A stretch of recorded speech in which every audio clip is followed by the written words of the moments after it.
How's it going, Great Nation? Chris Thomas here. Hope you're having a great day kind of day. And my guest on this installment of Great Nation is Hala Abdul. Hala is a psychotherapist with a passion for serving people in areas surrounding financial technologies. To learn more about Hala, visit www.halatherapy.com. Hala, how are you doing today? Hi there. Thanks so much for the intro. I'm doing good. Very, very excited to be here chatting with you. How about you? Oh, yes. I mean, we are talking about some incredibly important subject matter given the times we're living in. And so let's get started right away. What sparked your interest in helping those in the financial technology space get appropriate mental health counseling? Yeah, I it wasn't so much a linear path. It's not so much that something in particular happened and I decided, this is my path and this is what I want to do. I think it kind of just started organically. I mean, before becoming a psychotherapist many years ago, I had a bunch of friends that were and still are involved in the crypto community. So I've always been on the kind of outskirts of it. And at some point over the past few years, it kind of started with one client in crypto and then another and then another. And then you multiply that and here I am today and I absolutely love what I do. Now, how do you make sure that your own personal well being is accounted for and when you're helping others? Yeah, I think you got to practice what you preach. A huge part of the work that I do is with those folks. It's all about managing stress and anxiety and really preventing burnout or managing it as it comes along. And so I got to practice what I preach in that regard as well. And I think that no one is immune from feeling fatigued or worn down. That's it's important to call out, but I think at the same time it just comes down to boundaries. Just trying my best to have some good boundaries set in place, whether it means just having my own activities that I do outside of work or totally plugging off when I'm not working. But just like anyone else, some days could be harder than others, but ultimately I do love what I do, so I've got to say that. Well, that's the key thing. Yeah. What do you do in those moments where you might have doubts about yourself and whether people are proactively applying what they have learned in the meetings with you? Yeah, it's an ongoing process because I think at least the way that I work, I really try to refrain from using a very textbook approach, kind of like, if you are experiencing this symptom, then go do, steps one, two, and three, because I think everyone is so different, really. And so it's always different strokes for different folks. And of course, it's not uncommon for us to try to work on one thing and you're going to miss. It's not going to be a big hit. And then the whole idea is we keep trying. And in that way, I find it to be a bit of an opportunity because within the therapeutic space, you get to role model what it's like to fail at something sometimes, which is okay. We all experience that. And then to try to keep getting back up and trying something else. This is, at the end of the day, this is what life is all about. Now, this may sound like a strange question, but for someone that is interested, how might someone go about choosing or finding a psychotherapist with expertise or background or passion in new and emerging technologies? Yeah, I think, I mean, this is where technology really comes in handy, just in that everything is just a Google search away, which is pretty cool because really any public directory that you go to, you could just apply filters, whether it's a certain modality or a certain, whatever it is that you're looking for, you can filter it out. But your best bet is always going to be to just book a consultation with someone, talk to them and see if you vibe. Because sometimes on pen and paper, someone might, things might add up, but then in person, you might just not vibe, and that's okay, and vice versa. You know what I mean? And so, I think as long as you get a conversation going with someone, you can get a little closer to figuring out, who you might want to work with, or what works for you. Now, what do you find to be the most common concerns expressed by those who work in the financial technology space about psychological and personal well being? Yeah.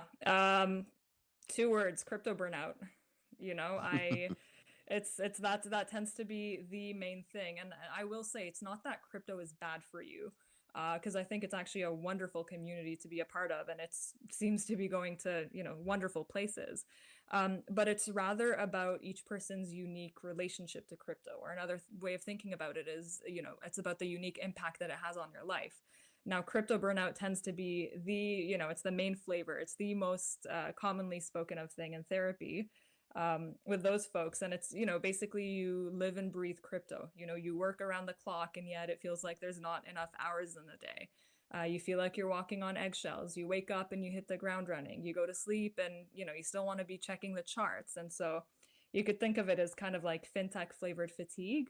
Um, and I find that it's got, two main components. One part of it is just the regret or dwelling over missed opportunities, particularly with Bitcoin. I think it's something a lot of us could relate to a certain extent. But, so one of the things that I see is this regret over missed opportunities. And then the other thing is FOMO about, not buying coins at the right time, or just this fear of missing out because you can't help but it's like you want to catch them all. And so this is kind of what crypto burnout will sound and feel like. And at the end of the day, it's just like anything else in life. When you're passionate about something, it can be a double-edged sword. On the one hand, it gives you a sense of meaning and a sense of purpose and something beautiful to pour your soul into. And on the other hand, unless we have some really good boundaries set in place, of course, it could be hard to know when to slow down or temporarily tap out until you could tap back in, right? And so burnout tends to be the most commonly spoken of thing in therapy, and in therapy with crypto people, at least. Since you touched on it, what are some of the risky behaviors people might engage in while experiencing fear, uncertainty, and dread about the market or fear of missing out? Yeah, that's that's a good question. Um, well, the thing is, your body is often, again, unless you have some decent coping skills set in place, and I mean, if you don't, there's no shame or blame in that, because I think at this point, no one in life really teaches you how to do these things, and so yeah, there are some risk factors such as impaired decision making, for example. Because when you're in a constant state of stress, and for anyone in crypto, it's kind of like you're going to be sitting behind a bunch of screens. And if anyone sees you and goes, "Hey, what are you doing?" You're probably going to say, busy working, or nothing much, I'm just working. But what's really happening behind the scenes is that there's a good chance that if you're stressed out, your body is in survival mode and you don't recognize that. And so when that's the case, your decision making could be impaired, right? Because it's kind of like your limbic system is hijacked. And so what happens is you start to make decisions based on emotion, which is not always the best idea. You want to have some emotion there, but as long as you are feeling present and grounded. And so say that you feel this coin is going to take you straight to the moon, and you make a decision based on FOMO. That could be a bit of a gamble there, because you really want to factor other things in, kind of like the analytics and the timing and the logic and all of that. And so one way of thinking about it is, say that you're at a restaurant and you're starving. And so what happens when you're at a restaurant and you're starving? You overorder, right? And so generally, and what we do in that instance is that you convince yourself that you need to eat all this food and that you will. And so that's an emotional decision right there, right? Because you didn't so much use the logic, but rather primarily relied on the emotion of hunger. And so it can create some flawed thinking. And when your decision making is not at its fullest, when it's not, at optimal performance, that could be risky, especially when you've got money on the line and also just your own mental health. Now, with crypto investing, there could be a culture of unrealistic expectations, especially with someone new to Yeah. crypto investing. They're a novice. Yeah. For those who are just entering in, what tips might you have Mm. I mean, look, I will to say I'm, avoid? Oh, I'm sorry to interrupt. Just yeah, tips to avoid yeah, those feelings that you were just touching on, especially yeah. in terms of burnout or just taking drastic risks that people don't have the finances to really make. Yeah. Yeah. So I would actually go straight back to what you mentioned, which is managing expectations.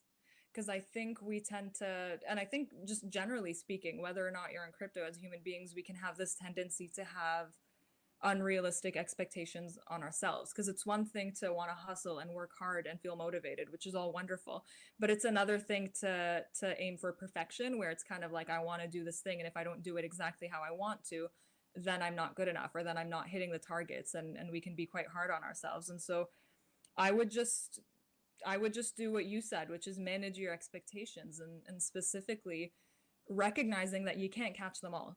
You know, even the most seasoned person that's been in the industry for so long cannot catch them all, because it's a 24/7 market. It's a market that doesn't know sleep. And so there's no way that you can go, without missing an opportunity. And so recognize that you can't catch them all and accept the fact that there will be missed opportunities.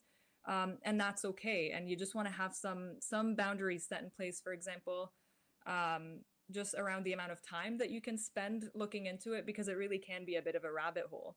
Um, and even just talking to people in the industry, anyone who's been doing it longer than you have, just talking to them. And I find people tend to be very open about their experiences, where people will be open about talking about their misses, the things things that were not hits, but rather they missed.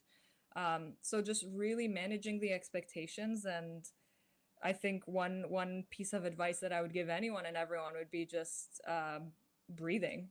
As simple as it sounds, just calming down your nervous system, especially when you're getting into something and you might have a lot of hope and excitement, which is wonderful, right? And so just breathing your way through it so that you're not getting so overwhelmed and then maybe overcompensating by overworking, or taking more risks than you can afford. And so just managing your expectations, and take a deep breath, and really just one foot in front of the other, one step at a time. Is it really ever possible to become a crypto investing expert? Yeah, I have no idea. I have no clue, but because it's hard, because it's like, what are the metrics for that? Exactly. You know Yeah. what I mean? Like, do you measure that based on how much money you've made? But then if that's the case, well, some of it might be just by chance. Like, I have some friends that bought a bunch of Bitcoin many, many years ago before it blew up, and for them it was pure chance. Like, they're not in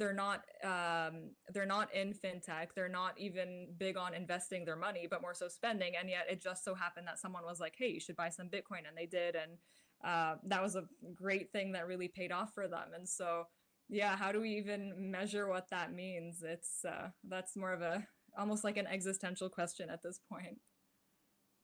And actually, doesn't that contribute to a potential mental health concern? Is that there's a feeling of imposter syndrome, Mm. that they don't really know what they're doing, and that whatever success they had is probably sheer luck. Yeah, yeah, totally. You know what? I never thought about it that way, and that really resonates.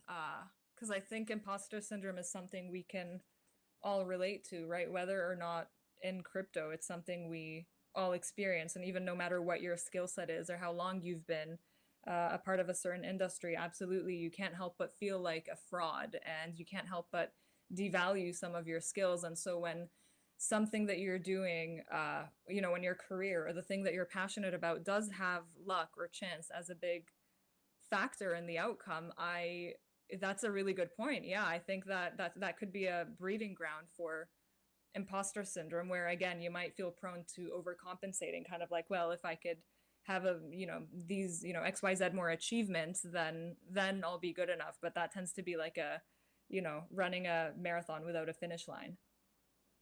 Exactly.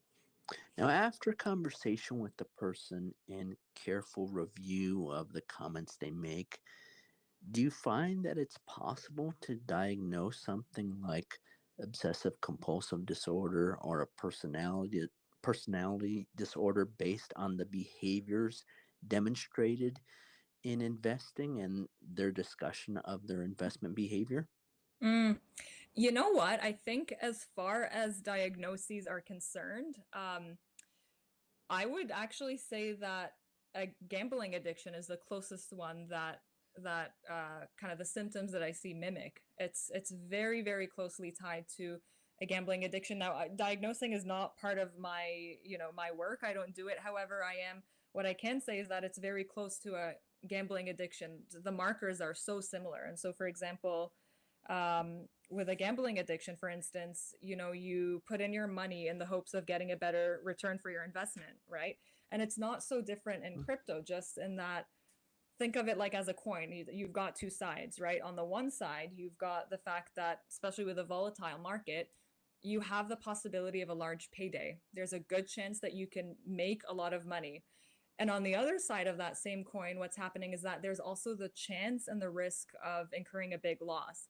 And so when you take the interaction of these two things, that can actually create an escape from reality, and it can also create this huge level of excitement and spontaneity and novelty, and these things are very addictive because you know what I mean, who would say no to that? Escaping reality, especially when you're stressed, and having instant fun, even with the possibility of a loss, that creates excitement, and there's something thrilling about it. And if you take it a few steps further, it's also like when profits are made, your brain is going to have this massive influx of dopamine, which is your reward hormone. And then what happens is, just like a gambling addiction, you start to develop a tolerance. And so hitting a 2x might have been good at one point, but now you want a 5x or a 6x or more than that. And so you start to build a tolerance. And then once again, just like a gambling addiction, you can start to develop withdrawal symptoms, right? Because when you're not hitting your goals, you're suffering, it hurts, it sucks, and you're itching for your next high. And so you're going to be chasing it and doing whatever you can to make a little more money. And so it's quite scary, I think, because no one is safe from it. We're all vulnerable to it, really, whether it's with crypto or anything else in life. And at the same time, we tend to have a false sense of immunity to it, where it's kind of like, well, it's not going to happen to me because I sleep well and I go out with my friends. But the reality is that anyone is prone to it. And if not with crypto, then say with shopping, anyone is prone to developing a shopping addiction. And so, yeah, more than anything, I find that it closely mimics a gambling addiction. And I will say a crypto addiction is not an official diagnosis, but there are a bunch of articles floating around about, almost like, not gossip, but just kind of like, it might happen, it might become official. And so, I mean, who knows? Time will tell, but that's the closest correlation that I've noticed firsthand. Now, based on your interactions with clients, do you feel that many people engage in the crypto space as a coping mechanism for some deeper underlying problem? Or is it that the crypto market and investing in that market is creating new problems within people? Mm. From what I've seen from the conversations that I've had, I think it tends to be the latter. Um, and again, it's not so much that crypto does these things, but it's just more so whatever your unique relationship to it is, right? Like think of this example. Say that everyone has a unique relationship to shopping, for instance, right? So a healthy relationship would be something like, you're running low on bread and eggs, you go buy bread and eggs. You've been working your butt off and you made some money and you want to treat yourself, great, go ahead and buy that thing. So that's healthy. But then it's also possible to have a dysfunctional relationship to shopping, which is kind of like, I'm bored, so I'm going to go shopping. I don't feel so good about myself right now, I'm going to go shopping. Everyone else is buying this thing, I need it, I'm going to go shopping. And so, because we start to use it as a way to self-soothe. And the same can happen with crypto, where, yeah, it is possible to start relying on it as an escape. But there's even other things can happen. For instance, it's not uncommon to, over time, gradually potentially start isolating yourself from friends and family, just because you're so, again, you're just chasing the next high. And so you're so focused on getting this thing or just making your next win. And so you might end up isolating people, and what can even happen is almost like a lost sense of identity, because in many ways it mimics a codependent relationship where you can't help but feel like, my work needs me and I need my work, and you don't know where your work ends and you begin, and vice versa. And that can be quite hard, right? Because I hear people talk about, how do I disconnect from work, and how do I even draw a sense of meaning or purpose from anything outside of work when all I want to be doing is, checking the charts and focusing on my work and just scaling my career. And I think the whole idea is it's about perspective, it's about balance. I think both of these things can coexist such that you can have healthy social relationships and just a healthy lifestyle overall, while at the same time totally hustling and working hard. The whole idea is to have both, to do what makes you happy, but it's about perspective and it's about finding balance. Otherwise, yeah, things can go sideways and it could be very hard to know when to stop or slow down. How might the rapidly evolving nature of the crypto space exacerbate mental health concerns like anxiety? Yeah, it's think about like NFTs, for example. Everything is, or again, just the 24/7 market. I think everything, there's like this huge ton of information that's just at the tip of our fingers. If you open Twitter at any given point in time, there's going to be a ton of new posts about whatever it is that you're looking into, whichever coin that is, or NFT, or whatever new project you're looking into. And so I think it's just this huge influx of information 24/7 nonstop is, of course, it can bring on a great sense of anxiety, and especially because I think people are talking a lot more about it right now, to the point that it almost becomes like a trend where it's just become a lot more widely known right now than it was before. And so people might feel this pressure to excel at it, and like you said, overcome their imposter syndrome and do amazing things with it. And it always comes down to, it's very hard to know when to slow down or when to switch gears, at least temporarily. And absolutely, that can spike your anxiety, because you usually don't want to put something down until you've finished doing what you need to do, or until you've met your goal. And when you're not meeting your goal, you're almost inclined to work nonstop and again feel this ongoing sense of anxiety, and then your body is in survival mode, and that can all be very exhausting.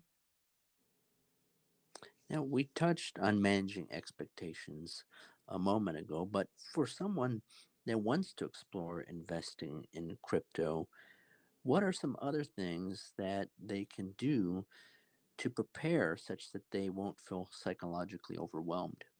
Yeah.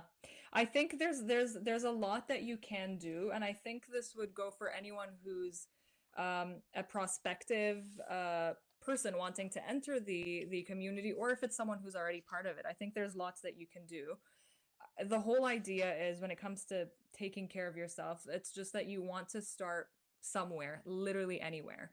Again, because it's always going to be different strokes for different folks. Something that works for you is not necessarily going to work for me, and vice versa. And so, couple things, or one thing that I think anyone could do would be practicing curiosity. And what I mean by that is just trying to keep an open mind to recognize, oh, okay, I think it's impacting me in ways more than I had realized.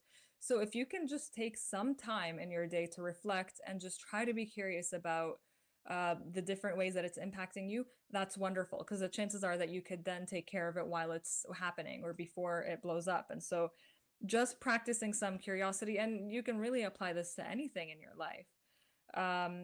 Something else that you could do is set some really good boundaries in place for yourself. So, for example, have non-negotiables.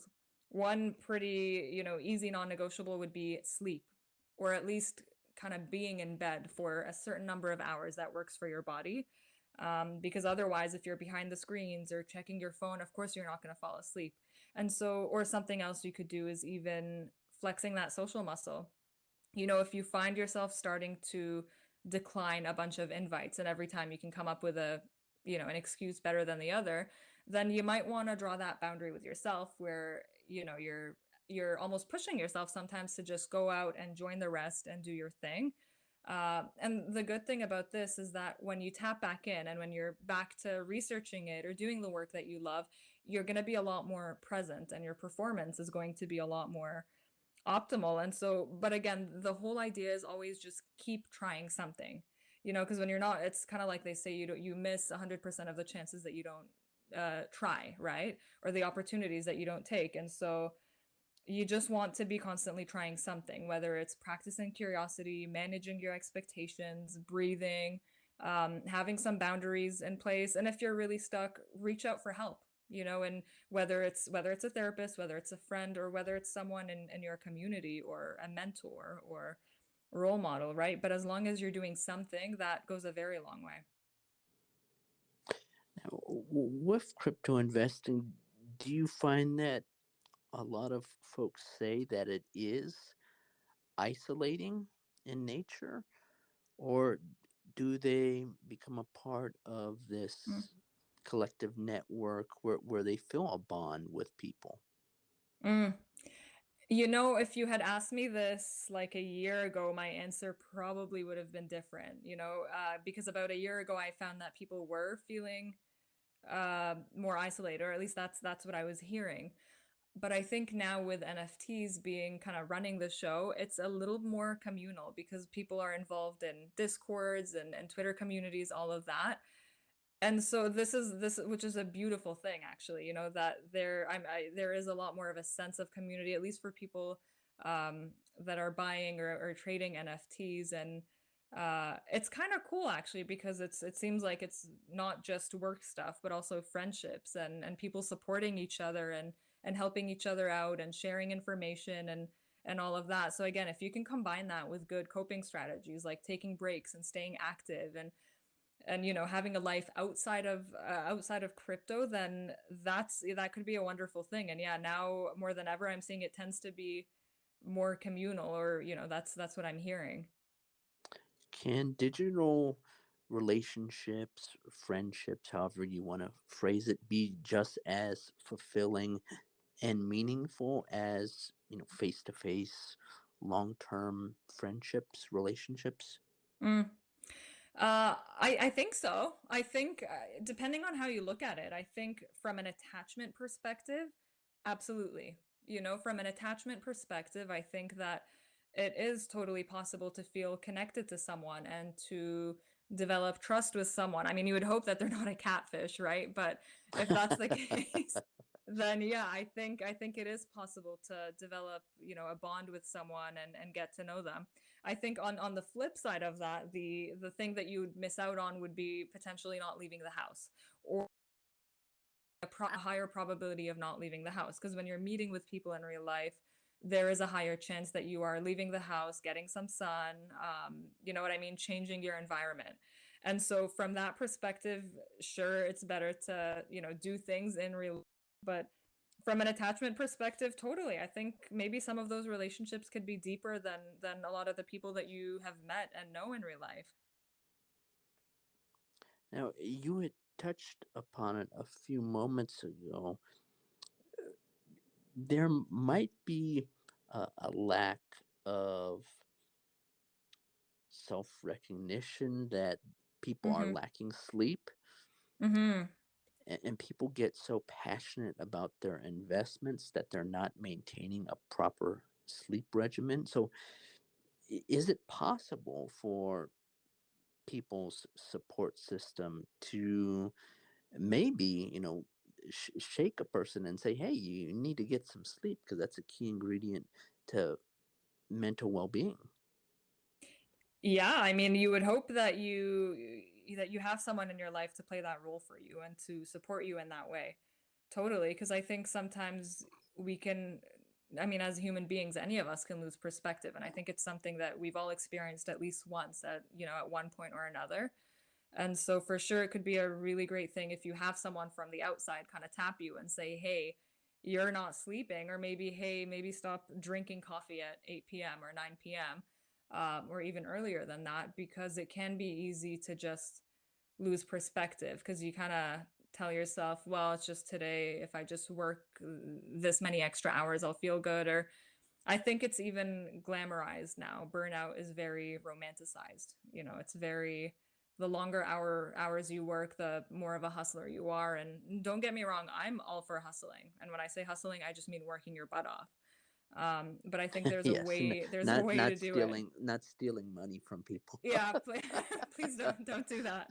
That's definitely not what I'm preaching. But Yeah, I think it tends to be glamorized now where it's almost like a pride token. You know, I've been working nonstop and sleeping in the office and I haven't seen anyone, barely talking to my family. And that's all very concerning because I think that's where you really lose perspective because you tunnel vision into the work and the money to the point that everything else loses value in your life. Like you just stop feeling excited about other things. And when you really think about it, it's like, well, what's it all worth? If you're working every day, you know, around the clock and you don't want to do anything else and you've lost interest in other things, what is it worth? You know, one of these days we're not going to live forever. And so it's even just important to try to keep things in perspective because I think it could be very easy to spiral, especially because there's always going to be more opportunities out there. There's always going to be new things that you're going to want to chase. And so if you could try to achieve some sense some sort of balance in your life, that's very important. Otherwise, what is it all worth? Why would we keep working if we're not enjoying anything outside of work? You know what I mean? Sure. Now, what are the ways in which you personally help people identify the harmful and ineffective patterns of behavior in their attempts at getting involved within the fintech space? Yeah. I think the first thing that's very important is actually earning someone's trust because otherwise, you know, I never want to come from a place of shame or blame or judgment. Because, you know, I've said it before and I'll keep saying it. We all make mistakes. We're human. No one's perfect. And so I think just simply providing someone with a space or a therapeutic relationship where someone can recognize that they're not being judged can go a long way. And outside of that, that's where we practice some of the things that we've talked about, whether it's just practicing curiosity, kind of seeing how your identity has shifted. And a lot of the time, it's going to be people talking about how they don't know who they are outside of the work that they do. They've lost sense of that. And so sometimes what we want to do is integrate kind of how do we bring parts of the past that still resonate with you in addition to kind of who you are today, because we all change over time. And so, how do we honor both of these things to really figure out who you are today? And so, it's important to practice curiosity about the different ways that it's impacting you, and then having real, honest conversations about what change is realistic and possible. Because I think it's, you know, we all have this habit of, you know, when we talk about self care, we talk about it in these high pitched voices and it's not realistic and it could be very shaming. And so, what I really try to do is just keep it real with people and come up with tangible solutions that actually make sense for them. You know, for what makes sense for one person won't make sense for the other, and for some people, especially say that you have commitments and obligations and you might be a parent and you might have a lot going on, and so the whole idea is to keep it realistic for you and to tailor it to what actually makes sense for you. Have you ever been in a situation where a client isn't respecting boundaries, where they're almost shilling investments to you, trying to get you to invest in the market on a particular project that they're interested in? Not I've never specifically had anyone give me investment advice. Actually, I've never had that. Um, and so not quite in that way, but otherwise I think from a boundary perspective it would be my job and my responsibility to role model to someone what the appropriate boundaries are, because that's part of the magic of therapy. You get to, you know, the therapeutic relationship is meant to role model what a healthy relationship outside of that space looks like. And so, but I've never gotten the investment advice before. No, I haven't had that one yet. No. Now, do you do a lot of your consultations face to face? Yeah. I know the pandemic has made things difficult, but do you do hybrid, face to face, Yeah. digitally? What's the composition like? Yeah, so currently it's all digital. For a couple of reasons. So I'm licensed in two provinces in Canada, in Ontario and BC. And I think when COVID first hit, everyone switched to Zoom really. But before that, with my crypto people, we kind of always did our sessions via Zoom. Maybe partially because they might be traveling or just more time efficient. And so right now it's all virtual, but I mean, I'm always happy to go with what the people want. And so down the line, if people's needs or preferences change, then I will adapt to that. But yeah, right now we're really embracing the tech era and doing it all virtually. And what are your thoughts on alternative treatments in combination with psychotherapy? Let's say something like creative arts therapy, something that has the potential to be effective in addition to psychotherapy. Yeah, gosh, I think that's so cool. I'm all for it. I think especially because everyone's so inherently different, and I think it takes a village to feel supported. And so I love what I do, for example, but I can't offer everything to everyone. You know what I mean? And so say that dance, like art therapy, or even incorporating something like dance and movement and somatic interventions can be very, very effective. I've had some clients where they've tried things like trauma informed yoga, right? Which they said, wow, this is like the best thing for me. And it's the first time that I felt so safe in my body, or so just actually comfortable and relaxed in my body. And so I'm all for, going with the alternative as long as it works for you, or at least just trying it and then deciding based on that, because yeah, you never know, especially because we're all so different. And so music might speak to one person, and then art therapy might work very, very well for another person. And yeah, I'm all for it. I'm here for that. Now, the crypto markets have been on a bit of a downturn the last few months. Have you Yeah. seen an uptick in requests for consultations during that period? Actually, no. I find I get busier, or it seems people get more stressed during a bull market because everything is so Oh, really? volatile. Yeah. Yeah. I think yeah, it's bull markets tend to correlate positively with higher demand for therapy, with me at least.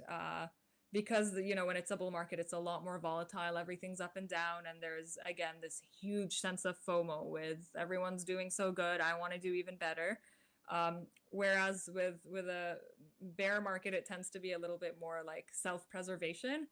Um, and I Yes. mean, the cool thing is this is where people encourage each other to just hodl and keep your eyes on the prize and hold on to what you've got, and all of that. And so yeah, it's surprisingly it's the opposite. Yeah, I mean, you're very familiar with the vernacular of the crypto space. Sometimes when you talk with people outside of the realm, like when you say "hold on," do they just Mm. look at you cross-eyed? I mean, what Uh is their reaction? yeah, I think if I'm talking to someone who's not part of the crypto community, I probably would not use that terminology. Um, yeah, so I It would be probably fun if you did, though. would be fun, would be very confusing too. I don't want to be taking up people's time and using some words that they don't understand. So no, but I mean, if I ever do that, I would love to come back on and tell you how that goes, because that's I haven't tried that one before. But yeah, I try to my approach tends to be the same with whoever I'm working with, regardless of what you're working on. But yeah, I think the language tends to be different, no differently than if I'm working with someone who's directly in mental health, like someone who's a therapist. Chances are that I'm going to use some different language. I might use a little bit more clinical terminology because I know that they understand that, so it's more accessible in that way. Yeah, you don't want to get people saying that Hala needs to see a psychotherapist because she's, talking about holding to the moon, and it's like she's talking in tongues now. Yeah, yeah. It's funny because it's the opposite in that I'm the one who's always like, what does that mean and what is this? And so I often have my clients trying to explain to me. And I will say I'm exceptionally bad with tech, beyond belief. And I don't just say that to like I really don't just say that to sound funny. I truly mean it. Like up until no, up until about 6 months ago, I was using an iPhone 6S and I was very happy with it. And right, I couldn't even tell you what my current phone is right now, but it's a pretty old one. And so when it comes to tech, I'm yeah, exceptionally behind. And so it's not uncommon to need my clients to really break things down for me and tell me what it is that they're talking about. How might the pandemic have impacted people in the fintech space differently than other populations? Hmm. I never thought about that. That's a good question. I never thought about that. I think in certain ways things were more quote unquote normal for them, just in the sense that a lot of them were already working virtually, or at least had the option to work from home. You know, for people that had offices that they would go to, most of them had the option of working from home or not. And so in that regard, not much changed. I think what I did see is this spike of people wanting to get creative and innovative, kind of like you can recognize that the world is changing and wanting to come up with new solutions, new apps, new, you know, this and that to try to predict what people's needs are and what there might be high demand for, which I mean, strategically speaking, that works, that can work really great. But yeah, otherwise, from at least like a work setup, I think for them it was the most kind of unchanged, even though a lot of people are now just fully working from home. You know, I've found a lot of people have gotten rid of their offices or at least really downsized. Um, and I think you know, otherwise, I think the pandemic hit us. It affected us all in certain similar ways, just in you know restricted options and even from a systemic perspective, just kind of seeing what's happening around us and um, creating this political divide between people. And so, yeah, I think outside of that, it's just a lot of the things that most of us all around have experienced together.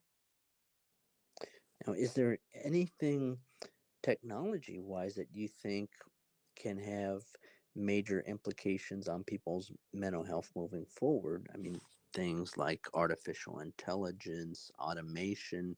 Is there anything within the prospective future in terms of new applications that can Mm. have a bearing on people's mental health? Yeah, I will say I'm sure that there's a lot. Without a doubt, there's so much out there that I don't know about that I'm sure would be you know, of relevance to this question. But I think right now there's a lot actually out there. Like there's so many apps like Headspace, for example, that you use to meditate, and it's actually pretty good. But the one main thing that comes to my mind is Elon Musk's Neuralink. You know, if he takes this where he says he's going to take it, that can have huge implications, you know, on people when it comes to addictions and even other things like paralysis and Alzheimer's and all of that. But I think that you know tech can offer a lot of options and solutions for people when it comes to their mental health. Even things like there's a lot of group workout classes I think that you could do through an app right now where everyone's doing it together in real time. Especially when you can't afford to go to the gym, for example, or say that you don't want to leave the house or you're in lockdown once more. These things can really help you maintain your sanity and take care of yourself. So I think in short, it's just this abundance of options out there that that give us, you know, as long as we have options, that's a wonderful thing because you could choose what works for you. Now, Hala, what are some closing thoughts that you would like to share with us? Hmm. I think just, you know, sending the message that you know whoever you are and whatever it is that you're going through, just setting the intention to always keep trying. You know, if one thing doesn't work, just try another thing even when it feels like everything's going sideways. Especially when it comes to your mental health or really any other area in your life, just consistently trying, because the more you try, the closer you get to where you want to be, wherever that may be. I think those are some nice closing words. Yeah, thank you.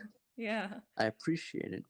Great A thank you. Nation, if you want to learn more about Hala Abdul and her work, please visit www.halatherapy.com. Thank you so much. We'll check in with you next time, Great A Nation. Take care. How's it going, Great A Nation?